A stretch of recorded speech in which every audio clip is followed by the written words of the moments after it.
The findings from some research that we undertook over a four and a bit year period.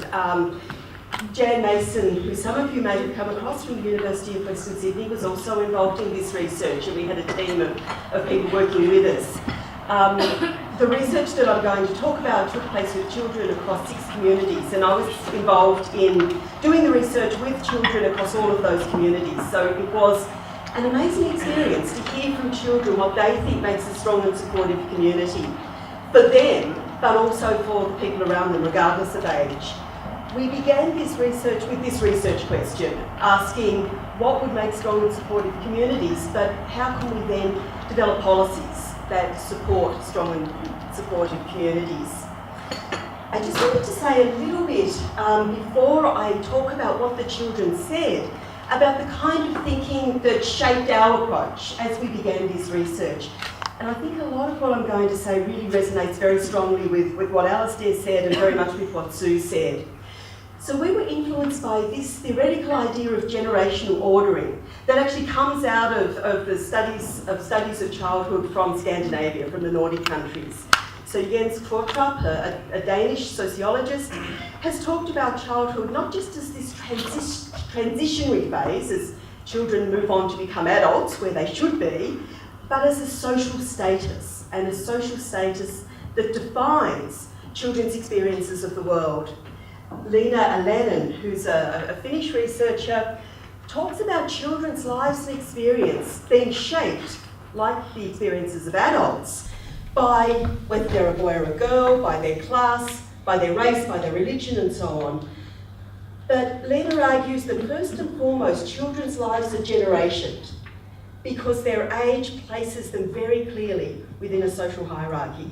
And I think both Alistair and Sue have demonstrated that very powerfully already. We were also influenced by standpoint theory. And this is the idea, a fairly simple idea, that, this is a slightly blurry image I'm afraid, but the idea that where you stand in the world depends on not just how you experience the world, but how you see the world.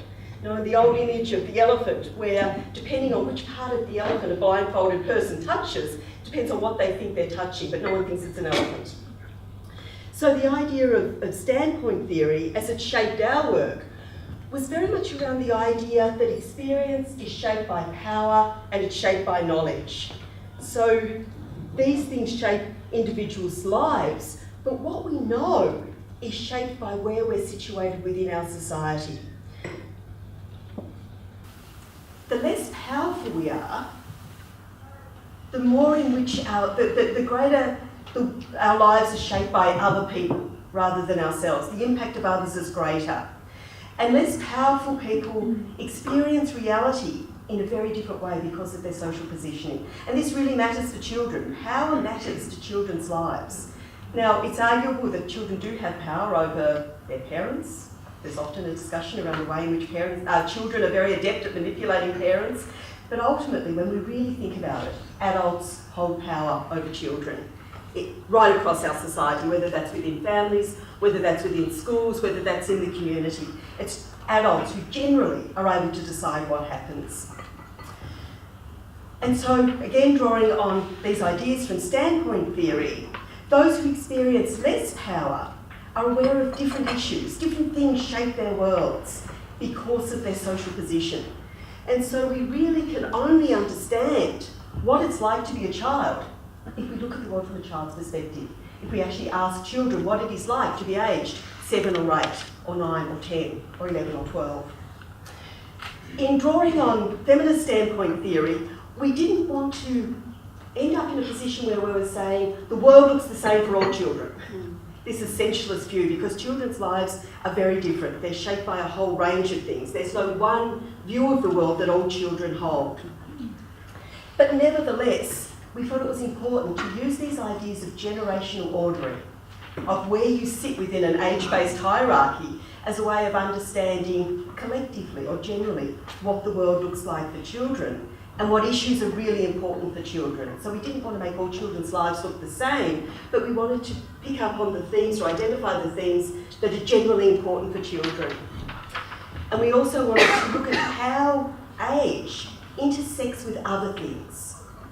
family socioeconomic position, what your religious background is, what your class background is, where you go to school, how all of these things intersect to shape children's lives. So, this was our question, as I said before, and we decided the only way we could possibly answer it was to go and ask children. So we worked, as I said, across a 4-year period with 108 children. So this is not a statistically representative survey. What we were trying to do here is get deep understanding of children's lives by working with children in a participatory way to understand the issues that were important to them. We also did some research with adults, but I'm not going to talk about what adults said. We worked across 6 communities in 3 states. We began by working in 4 disadvantaged communities. So on any indicator you'd like to choose, these communities were disadvantaged, whether it was income, parents' level of education, unemployment rates. But after we'd been working in those communities for a little while, some issues started to arise that made us think some of the issues children are talking about may not relate to whether they're in a wealthy or a less wealthy community. Some of these things seem to relate to Australian culture, and I'll talk about that in a moment when I talk about alcohol. And so we decided to extend the research to 2 additional communities, one that was pretty well off on any indicator you'd like to choose, professional families, high levels of income, and then one community that was pretty much in the middle of the range. And 2 of the communities that we worked in were in the ACT, 2 in New South Wales, 2 in Queensland. We don't, in any of our publications, talk about which communities for reasons of confidentiality, but 2 were here in the ACT. So when we started this research, there was a lot of angst amongst the adult researchers about how we would explain community to children. And Jan, my colleague, and I were both of the view, perhaps we don't need to explain community to children. But we had an advisory committee that felt that perhaps children wouldn't understand this rather tricky, complicated idea of community. We eventually went in with participatory principles to talk to children, and we asked them what community was. Paraphrasing, in our words, this is what collectively children decided a community would be. A social space where people are personally connected to one another. So personally, not through the internet, and that was really interesting. A social space where people provide friendship and support, and where they work towards common goals within their community to get things done together. Respect and kindness were continually identified by children as being really important, as underpinning community. Children also talked about the way that in times of difficulty, helping professions were really important to a community. So children felt that communities were about doing things for themselves, but sometimes they needed to be outside support. Police, ambulance services were often identified by children as needing to be there in times of crisis. And children talked about the diversity of communities, that a community didn't need to look the same.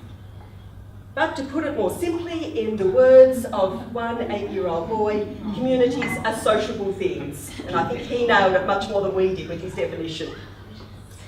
So after 4 years of working with children in very detailed ways, we had a lot of data.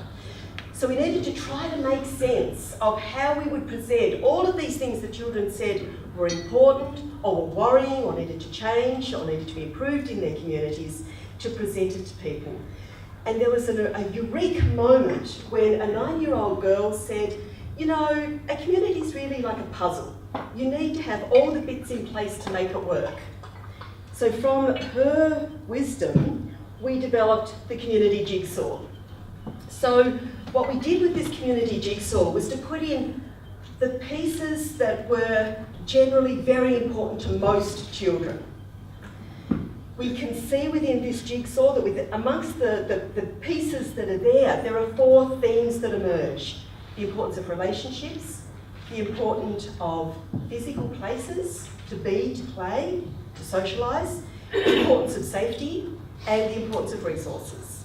So I'll say just a little bit about each of those. I'm not going to go through point by point of all these pieces. I did ask Willie if I could talk to you for about 3 days, but he said no, so I'll just summarise what we were told by children. What's important about this jigsaw is we purposefully left the edges unfinished, because this is not a final word. This will look different over time, it will look different in different communities. But this is a starting point for trying to think about the things that the children we worked with said were very important. We think this jigsaw can also be useful to assess communities from children's point of view.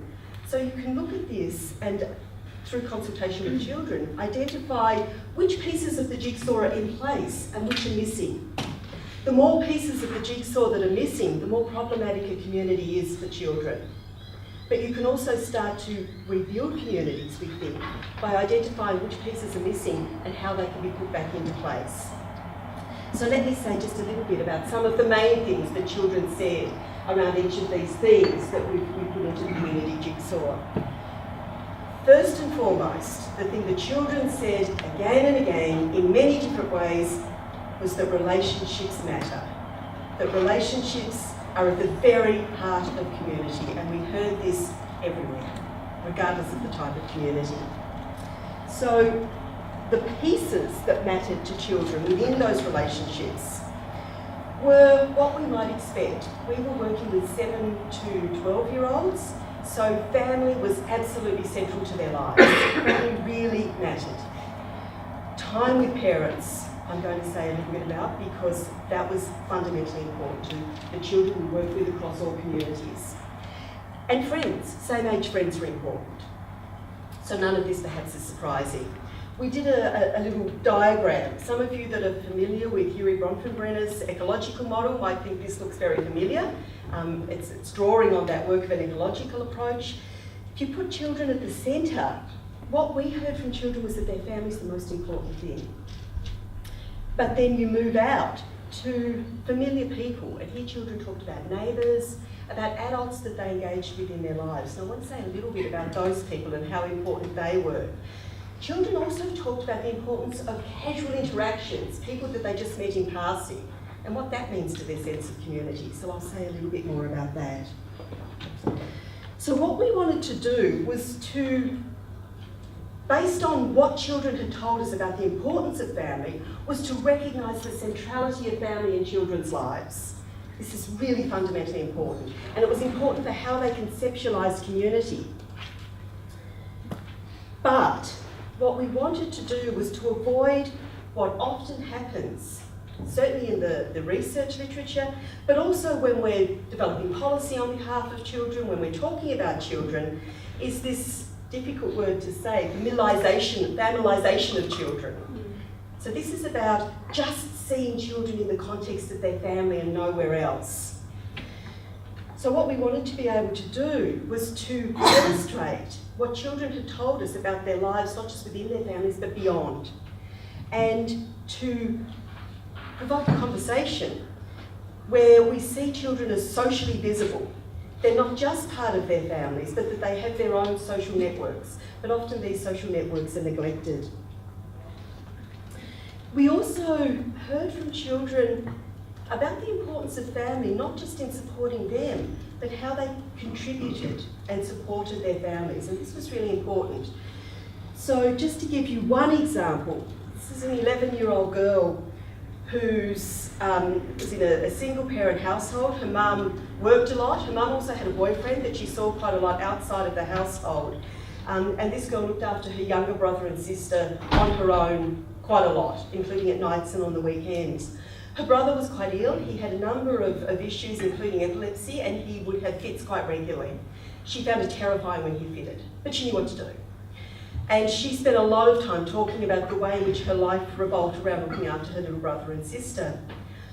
When I asked her whether she was okay with doing that, whether she liked doing that, her response was, no, she didn't like it, but she loved them, and so she did it. And she didn't want to ask for help, because she wasn't quite sure what would happen if she told anyone how much she looked after her younger brother and sister. She drew this image of her perfect idea of a community, which was really about play. And she explained that she didn't have much time for that. That sometimes she just wanted to be a child and to play a bit for herself. But for her, the support she needed was not to be removed from looking after her brother and sister, but to be supported in the context of looking after her brother and sister. because they were so important to her. And I think Tim will talk about some of these issues in much more depth than I am touching on here after lunch. But children contributed enormously to their families. So the other things that children talked about in the context of relationships, good neighbours and caring people, and get-togethers. Community events that brought people together and allowed them to just have a good time.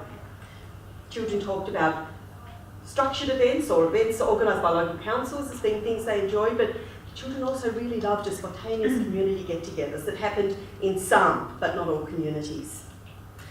And children also talked about the nature of relationships, the importance of respect, and the importance for them of being listened to. Not always making decisions, but being listened to and being able to contribute to decisions about their communities. So let me say just a little bit about what children said about caring people and good neighbours. And here children were talking about the importance of intergenerational relationships. Children talked about the value of knowing and having connections with people not just of the same age, but people who are older, and what that could bring to their communities and their sense of safety. So positive intergenerational relationships really mattered to children, but they weren't very common.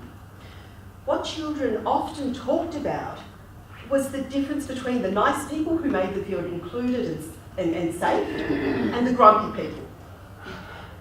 One boy made this comment that there were nice bus drivers and there were not so nice bus drivers. There were the ones who smiled and talked and said hi, and then there were the bus drivers, and we're talking here generally about school buses, the bus drivers that felt that they could talk to children any way they wanted. They'd tell them to sit down, shut up. They'd warn them about being out of control on the bus.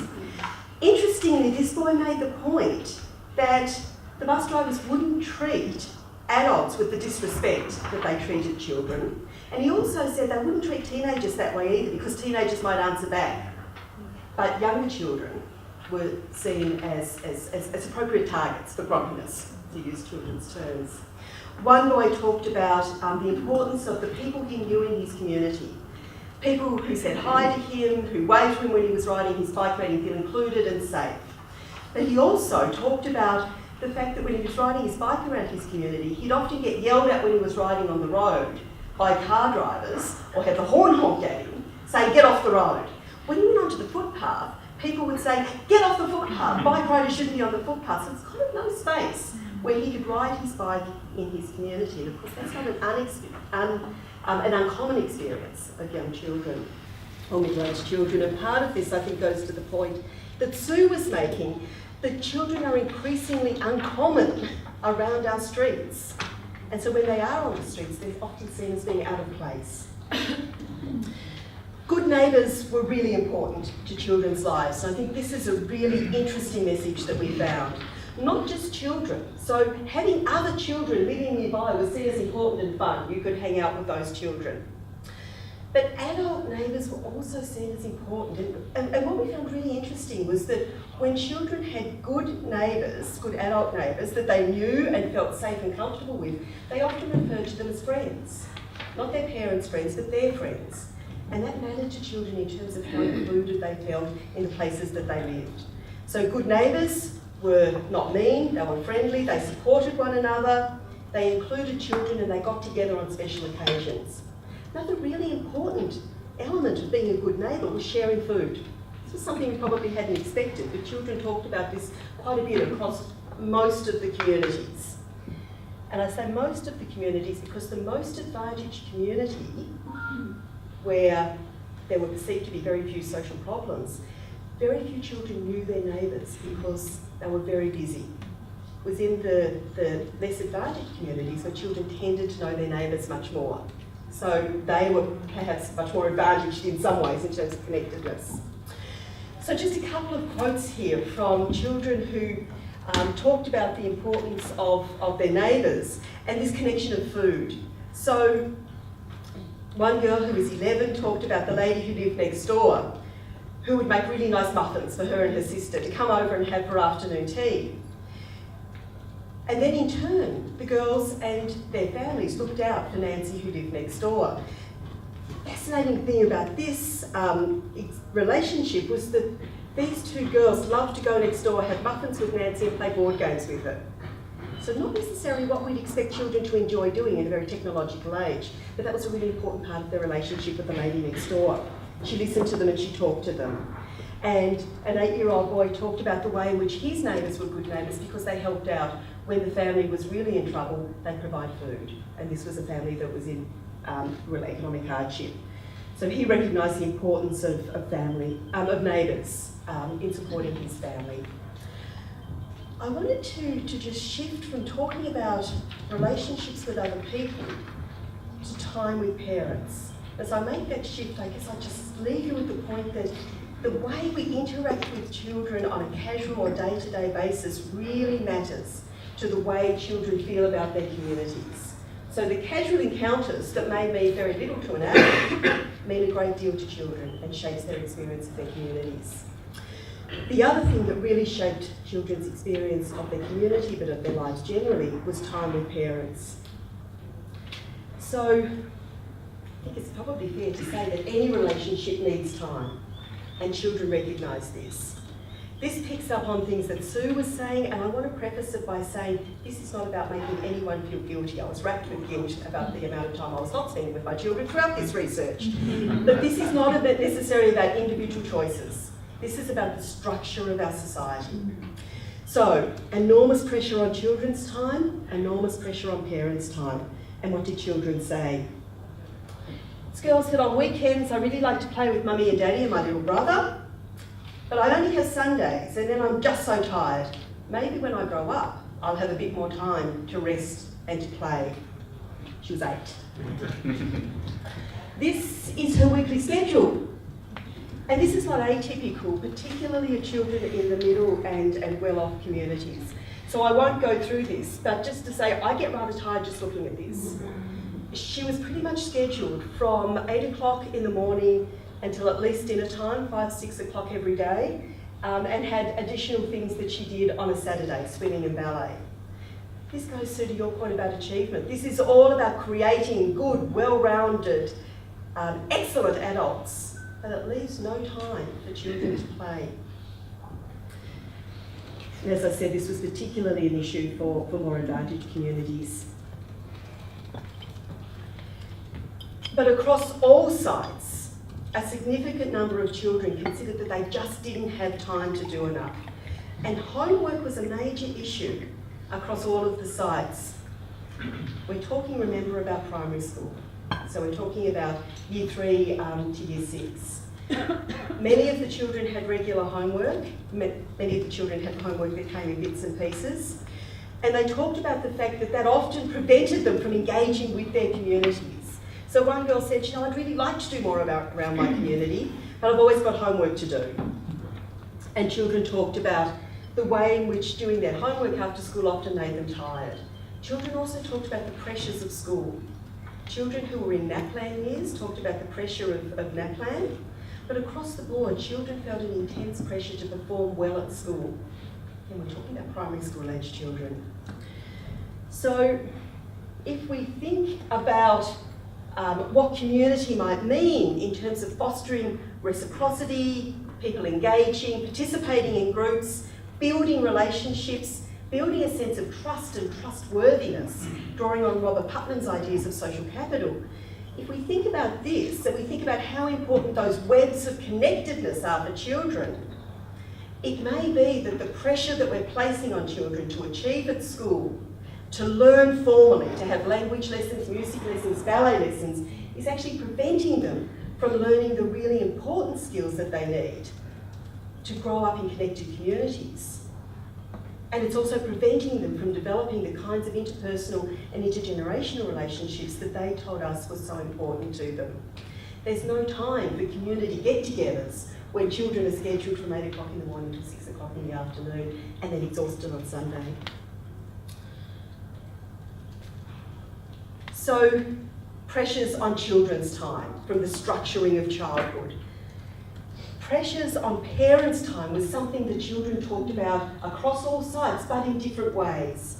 And here we could see real differences depending on parents' profession and the employment status of parents. But everywhere, pressure on parents' time was an issue for children. When we think about policy for children, we often think about healthcare, we always think about education, we think about a range of things that are childlike. One of the most important policies for children, we think, coming out of this research, is labour market policy. And we really need to think about the way in which parents' employment and the conditions of that employment impacts on children. So time with parents was the resource that children valued and probably valued most across all communities. But it was also the resource that children talked about being in most limited supply. So in all of the communities, children talked about their parents being exhausted at the end of work. This was particularly an issue for children whose dads worked in hard physical labour, so they came home completely exhausted. But it was an issue everywhere where parents worked long hours. So this girl talks about how she really wanted to be able to play with her daddy after he finished work, but he was too tired. He just wanted to sit and watch TV. Children also talked about the pressure on their parents to provide for their families and often needing to juggle more than one job. This was really interesting in the most disadvantaged communities, where parents were often in very precarious forms of employment, where they were working more than one job, where they were working unsociable hours, and the impact that that had on the time they had available to engage with their families and with their children. So children talked about wanting more time with their parents, but understanding that parents were tired and often didn't have time for them. When children talked about time with their parents, they talked about their own time, but they also talked about the way in which parents act as a conduit for them to be able to participate in their communities. So I think Sue demonstrated really well the shrinking spaces within which children can engage in their communities. Often parents have to facilitate that. And one girl explained it very nicely when she said she really didn't do much in her community.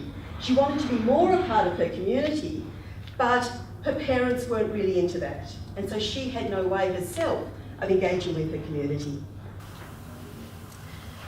So when children talked about the pressures on their parents' time, they talked about their parents' work commitments, about the long hours that parents worked, and in some of the disadvantaged communities particularly, where fathers in particular were working in very physically hard jobs, children talked about injuries that dads particularly had sustained at work, and what that had meant both for the family's income, but also for their dad's ability to spend time with them, and for the grumpiness level of their fathers.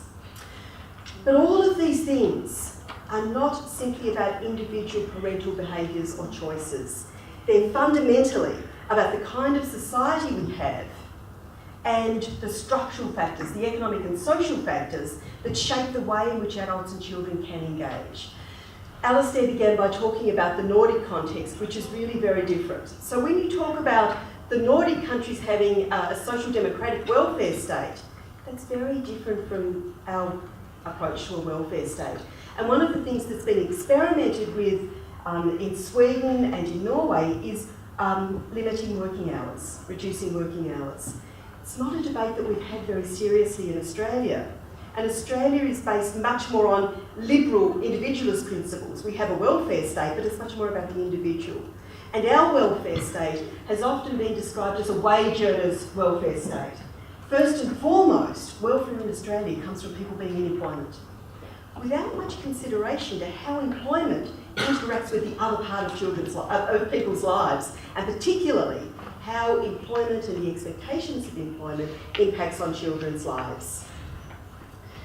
So children talked about work commitments across all communities, long hours, and about their mums often juggling both work and home. In Australia, we typically have a 1.5 worker situation in a home where dads work full-time, and at least while children are young, mums tend to work part-time. The children talked about the pressures on their mum to do the housework as well as to work part-time, and how that limited the time their mums had for them. Children also talked about their parents' preferences for socialising with other adults rather than spending time with them. This was primarily, but not only, in the disadvantaged communities, where children talked about parents going to pubs and clubs, often socialising through drinking alcohol, and often playing pokies. And that was a really strong theme across the disadvantaged communities. This is not to say there was no issue in the more advantaged communities. Children just talked about it differently. In the more advantaged communities, adults still tended to socialise with adults, but it was often through work rather than through the local club. So as one boy said, sometimes I think parents should not go out and leave their kids at home. They can stay at home. I think parents can spend some time with kids. And he went on to talk about how you can do things at home that don't cost very much and cost less than the pokies. Children also talked about the time issue being around the difference between presence and engagement. And we've got an example here of TV watching and also parents just not paying attention. But I think this also goes, I sound like I'm just paraphrasing what Sue has said, but I think Sue raised the point of what technology is doing to children's lives. It's a question here of what technology is doing to adults' lives and the way in which parents and children are often physically together but disconnected because both parents and children are on their own devices. So for children, the problem is not just them using devices, they talked about their parents' overuse of devices. So, just to sum up that little bit before I quickly run over a couple of other issues, a couple of other sections of the jigsaw.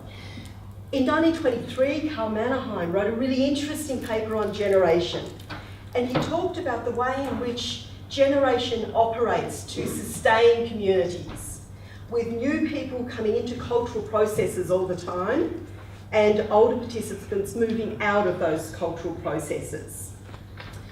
He argued that members of any one generation only participate in particular processes within their communities and societies for a short period of time. We kind of have this intergenerational transmission, as Mannerheim talked about it. He talked about the importance of continually transmitting knowledge about culture, about society, to the next generation, and to knowledge being shared across generations. And I draw on this not because I think we need a good dose of theory just before lunch, I don't. But I think when we think about Mannerheim and these ideas of transmitting knowledge about across generations in a very personal way, it raises really fundamental questions about what we're doing when we're not focusing on relationships, when we're disconnecting children from adults. How does intergenerational transmission of knowledge take place when we don't have those personalised connections between adults and children? So I wanted to now spend just a few minutes talking about another part of this jigsaw that was fundamentally important to children, and that was around safety. So good communities, from children's point of view, were safe communities, and this was really essential. So just a couple of posters that children drew about wanting their children to be safe. Children continually talked about valuing safe places, and safe places were often around people they knew they could trust. So the idea of trust was very important to children's experience of community. What was it that undermined children's sense of safety and community? Well, there were many things, but there was one thing that children raised across all sites again and again that surprised us. Probably shouldn't have surprised us, but it did.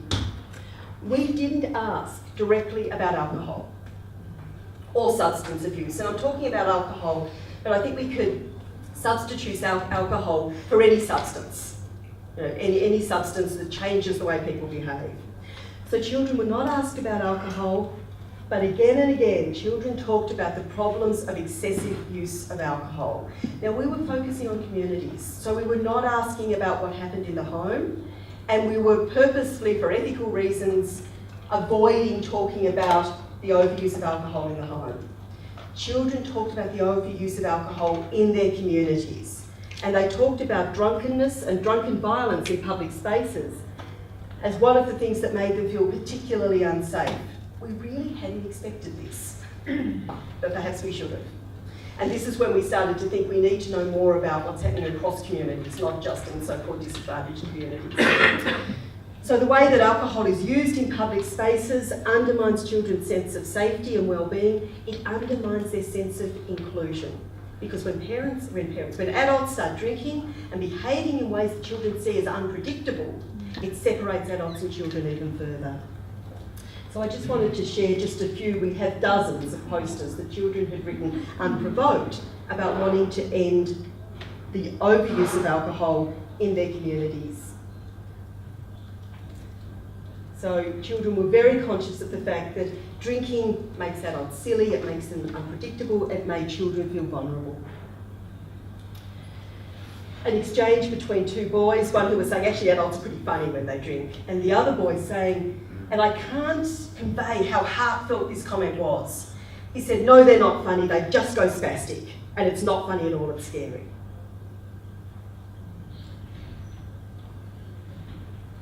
Another couple of quotes just to illustrate, and these are not selected because they're dramatic quotes, these are selected because they're typical quotes. Particularly disturbing quote when one girl says that you've got to understand that adults may not want to hurt you, they may actually care for you, but when they're drunk, they will hurt you. And children talking about adults, wanting adults to feel more responsible about the way in which they use alcohol. So when the local school fete says maybe we should have an alcohol-free fete, please say yes, let's have an alcohol-free fete, because the use of alcohol immediately separates adults from children. I could talk a lot more about that, but I won't say any more on that issue of alcohol, but happy to talk over lunch without a glass of wine to people about what children had to say about alcohol. Just to make a few points so wrapping up this section about what children said about safety. Their assessments of safety were often highly localised. It's interesting how well many children knew their communities. This was particularly the case in the more disadvantaged communities because those children's lives were often less structured and they spent more time in their communities, so they knew the places that were safe and the places that weren't, and they had a very good assessment of the places that were safe to go. Children's assessment of safety was based on their personal experience as well as accounts from others, and their personal experience were often around the way in which they'd been treated. When children were treated in a dismissive way, when they were grubbed at by the bus driver or the security guard at the shopping centre, they felt unsafe in their communities.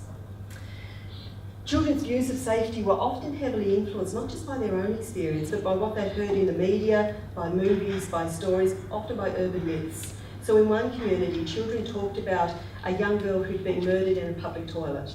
And this was something that all the children talked about. We were able to trace it back, and it actually happened in Western Australia 12 years ago, 12 years before. But children had heard about this and it scared them.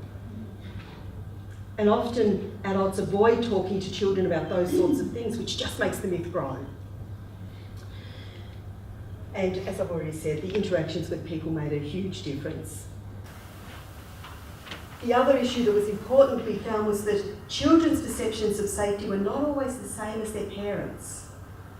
So children often talked about the fact that their parents were worried about them being out in their communities. They wanted to keep them inside. Whereas children felt that they were able to assess where the safe places were and where the dangerous places were. They felt that they were safe in their communities when they were with their friends. So children often wanted to be out in their communities but were conscious of their parents' perception of risks to them. Children also talked about the importance of physical spaces, and I'm not going to say very much at all about this, excepting to say that physical spaces made a huge difference to the way in which children experienced with and connected with their communities. Some of the things that children didn't like are what produced a good community. No litter, no dog poo. Dog poo in sand pits in children's playgrounds was a major issue for children. Not surprisingly, if you go and play in a sand pit where it has been 10 minutes before. Interestingly, most children said no graffiti. They felt that made their community look ugly. But a few of the older children were saying, no, graffiti's not always ugly. Graffiti can actually be a really good thing. So a bit of a mix on graffiti. Playground equipment in bad repair was something that children talked about again and again as being a problem. And footpaths were something that children wanted to have so they could actually physically move around their communities. Children wanted inclusive spaces where they could feel safe and welcome, where they could have control over who they played with, and where there were positive and supportive child-adult relationships. This point about children wanting to have control over who they played with was really interesting. Adults often have a view that children will play together automatically, no matter what we do. So we go to a friend and we say, oh, the kids will play together. Children said, I don't always want to play with people I don't know. I don't always want to play with people I don't like.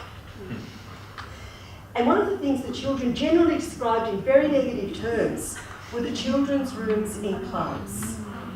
So this was a place where many children had experience of. They're promoted as being child-friendly. Some children liked them. Some children said they got good meals there, that was okay, but most children found them boring. They found that they were in situations where they were forced to play with people that they didn't know, where they had no control over what was going on. They didn't know how long they were going to be left in the children's room. They noted that they were designed for very young children, so for 8, 9-year-olds, they're boring. And it reinforced the divide between adults and adult spaces and children's spaces. So what's presented as child-friendly from an adult's point of view is not necessarily child-friendly when we ask children. One girl described the rooms, the children's rooms in clubs as holding pens. For a lot of children, they said there were limited places for them to play for children of their own age. So this girl said, there's not much for us in our middle age. So I thought for a moment she was talking about me. But no, she was saying that for little children, there are lots of spaces. There are moulded plastic playgrounds, and parents, children explained, often guard those spaces for their toddlers and will shoo away or tell older children, 7, 8, 9, 10-year-olds, to settle down because they might bump the very little ones. There are skate parks and other places for older children, but for 8, 9, 10-year-olds, there aren't so many spaces. What children said they wanted were playgrounds where they felt safe, but where it was exciting, where it was challenging, where they could be adventurous. Massive outdoor trampolines were seen as one thing that would be a great addition to playgrounds. And when I present this and talk about massive outdoor trampolines, people often think, oh, of course the kids pie in the sky. But I think Alistair's presentation showed that actually these things can be achieved if we actually want to create spaces for children that they want. Generally, there will seem to be more outdoor spaces for boys than for girls, and one of the reasons for that was that lots of the boys, particularly the 10 to 12-year-olds, used skate parks, but they were pretty much boys' spaces. Some girls went there, but not so often. And I mentioned the importance of footpaths as something that children raised again and again. If you're riding a scooter or a bike or just walking around your community, you can't do it if there are no footpaths. This is just an illustration of a Canberra suburb, fairly typical of suburbs that were built at a particular time where the streets are so narrow the cars can't park on them, so they have to park on footpaths. If there are any town planners in the room, and I know new suburbs are often being designed with footpaths, but please design footpaths so children and other people can walk on them. Just in summing up the jigsaw, I wanted to say a couple of things about what children said about resources. Resources mattered to children and it shaped their experiences of their communities. So while some things like the use of adults and parents' time were constants across all communities, children had very different experiences depending on the level of advantage or disadvantage of their community and the level of their family's resources. Children talked a lot about public services. They talked in very sophisticated ways about the importance of healthcare. Not because they'd heard discussions about this, but because many of them had been waiting, sometimes with broken arms, in hospital waiting rooms to get treated. They recognised that public services matter. Children, when they talked about community, often talked about it from the perspective of others. And homelessness was something that children raised regularly across all communities as being something that they felt the government should deal with. This is a poster that one girl wrote with a home that's just been sold to an ex-homeless man, as she described it. So when children talked about their communities, they talked about it often very altruistically. Children also talked about the financial position of their families as one of the things that really shaped their experience of childhood, but also of the amount and quality of time that parents were able to spend with them. One of the things that children talked about was protecting their families from economic pressure. So this is an example of two quotes from one community where most families were struggling financially. And one girl talked about the fact that she didn't want to ask her parents for money because she knew they didn't have it. Children also talked about taking steps themselves to protect their family, so not asking if they could join sporting clubs because they knew their parents couldn't afford the fees or the shoes. In some cases, not taking home excursion notes because they knew their families couldn't afford it. So what we have here, just to remind you, is the jigsaw of all the pieces that children say need to be in place for a community to be strong and supportive. And I hope I've kind of teased out a little bit of what children said about each of those. You'll notice that school's not there. So we purposely didn't include school on the jigsaw, not because it's not important, but because children were in some ways a little bit ambivalent about school, and we always think of school when we think of children. The greatest, or the strongest analogy I could suggest is if we're asked about work, would we say it's part of our community? Well, maybe, if we've got good friends there, if we like it, but not if we don't like it, not if we don't feel included, not if we are only there because we have to be. And children had views of school that were right across the spectrum. But when school was a good place, all of the factors that make a community strong were in place in that school. So relationships were supportive, children felt safe, the physical spaces were good, including clean toilets, and there were safe places, good places for children to go. The school was sufficiently resourced. So if we've got those elements in place in a community, they're also the important elements that need to be in a school. Children said, for a school to feel like a good place. So one boy, Giancarlo, asked, when we had our final session with him and his friends, if we could give a message to adults every time we spoke about this research, and that was to give kids a voice, to create a space where children can talk about the things that are important to them and talk about those things in a respectful way where they're listened to. So Giancarlo, like other children, didn't want to make the decisions, he wanted to be heard. And so I promised him I would, and so I do. Here's Giancarlo's message for all of you. I've got with me a pile of very heavy reports. There are about 10 of them. If anyone wants to take a report from this research, please do. And I'll put back up the community jigsaw. What we wanted to do now, because I've been talking for quite a long time and it's been quite an intense morning, is to give people a chance to ask any questions about this research if you want to, but then to break into table groups. There's a picture of our jigsaw, developed from what children told us on the table, and a blank jigsaw. We thought it might be useful to give each of you the time to look at that jigsaw, to talk through whether you think there are bits missing, whether there are things that we disagree with, and also to look at the blank jigsaw and think about what you would put into a community jigsaw designed to make communities good, strong places for children. So if anyone has any questions, please feel free now or over lunch to, or comments. Sorry. Yeah. If you go to a 13 to 19-year-old, do you think you get something kind of similar to the community, or what is of concern to the 8 to 12-year-olds would also be of concern to teenagers? I'm not sure. We have, because we didn't do that research, I'm not sure. I think some of the issues might be the same, and I say that because I'm just at the beginning of another research project at the moment where we're looking at growing up in small communities. So we're doing interviews, biographical interviews with grandparents, parents and young people aged between 15 and 19. One of the things that those children are talking about is the importance of independence and starting to make their own way, but also the importance of their families.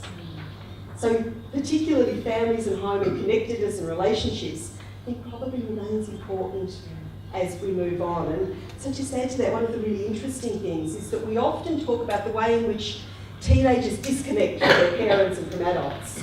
That's often a good thing because they need to create their own social spaces.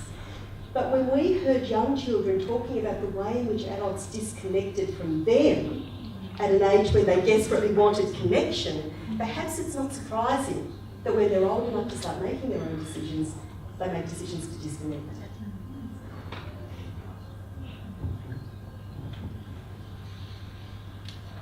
That was fabulous, thank you. I know that you said early on that the research wasn't representative, but I understand it's a qualitative piece. I'm wondering, I'm very concerned, and I'm sure others are as well, about the findings regarding the drinking in the communities. And I'm just wondering if you could talk a little bit more about the prevalence of that. And you said it came up a lot. Did it come up in all three of the communities in which you're doing the research? I'm wondering, and also, could you explain a bit more about the public spaces where drinking is happening? Because I'm a little bit unsure about what you're referring to there. Yeah, thank you for the question. I kind of truncated that a little bit. So, it came up across all communities, but in different ways. And this is where I would say this is qualitative research, so we do need to take care with how representative it is. So, at that caveat. The children in the very middle of the road community, for want of a better description, talk less about the problems of alcohol. And when they did, now this is not just, this is about community alcohol drinking, not in the home. When they did, they tended to talk about it in a slightly more theoretical way. So they thought that alcohol was a problem if people drank too much, and they often received messages about that through TV campaigns and so on. And there was a big campaign happening at the time. In that community, this was one community, there was a pub in the community, but it was kind of on the periphery of the community. So children didn't really engage with the pub. So they didn't experience the effects of people going to the pub or leaving the pub, toing and froing in their everyday lives. In 3 of the 4 so-called disadvantaged communities, one of the really striking facts was that there were clubs and pubs within the community. So children would witness people going to and from the clubs, and would often witness people coming drunk in and out of the clubs and pubs, and sometimes fights and so on. This was particularly an issue for children who lived close to the pub. So one girl explained that they lived quite close to a pub. People tended to walk past their house from the pub down to the main drag of the suburb. And her parents had actually swapped bedrooms with the daughters. So the parents had a small bedroom at the front of the house, so they could put the children in the master bedroom at the back, so the children didn't hear the noise every Friday and Saturday night. One boy described, he lived in a seaside community, he described the Esplanade as being his place. He rode his bike there, he loved it, but he said, I hate that Esplanade on New Year's Day, or New Year's Eve and New Year's Day, when the sun goes down on weekends and on Anzac Day. And why did he hate it then? Because he said, that's where the drunks come out. So it was really quite confronting to hear children talk about the way in which they witnessed and experienced adult behaviour. And it wasn't just teenagers, it was people as old as me apparently that were behaving in this way. So this was kind of across the board. In the more advantaged community, children also talked about alcohol use, and in that community there was one pub, which was quite a nice pub, quite a middle class looking pub to my eyes. But children really didn't like it because it spilled out onto the footpath. And so when they were walking around, it was in a shopping centre. So when they went past it, they could see people drinking, they could smell it, they could see people getting louder and behaviour change. And one of the mums from that community actually phoned me and said, look, I'm so glad that you had that, that my daughter had those conversations, but she came home and she said, I don't want to walk past that pub anymore. And her mother was saying, I just saw it through different eyes. I saw it through my daughter's eyes and it looked very different. So sort of, yes. And when you think about it from a child's point of view, you think about fireworks nights and other things, there is a lot of drinking behaviour in Australia. Was there any analysis of the geographical size of community? No, and I should say these were all urban communities, so they were all essentially suburbs. And I think we would perhaps find different things if we were to work in rural communities, where communities and physical space is much more contained. So children children did tend to have a very strong sense of their community as their suburb and their immediate surrounds, where their shops were, where their school was. But children were also mobile in terms of moving across geographic boundaries. So no, we didn't get very well to those issues of sort of geographic bounds. Could I ask, because I was reading an article recently which was talking about how far children of middle years age roam and roam independently. If you cast your mind back to, I'm certainly quite old than most people here, but I think the data was that kids 12, 13 would roam 15 k's from home, and as long as you're at home play, that's fine. But there's the average distance of a kid roaming from a house these days, I think it was something like 300 metres. It was incredibly small. Yeah. And our, in that way, our research would support that as well. Most children didn't have the opportunity to roam. The children who did have the opportunity to roam were generally the children whose parents were really busy at work and couldn't afford childcare, after-school care, or a whole lot of structured activities. So those children were home alone and could choose to roam themselves. So some of them did. Some of them were quite nervous about roaming because they'd been warned by their parents not to leave the house. Yeah. But yeah, I think the 300 metres is probably not unreasonable.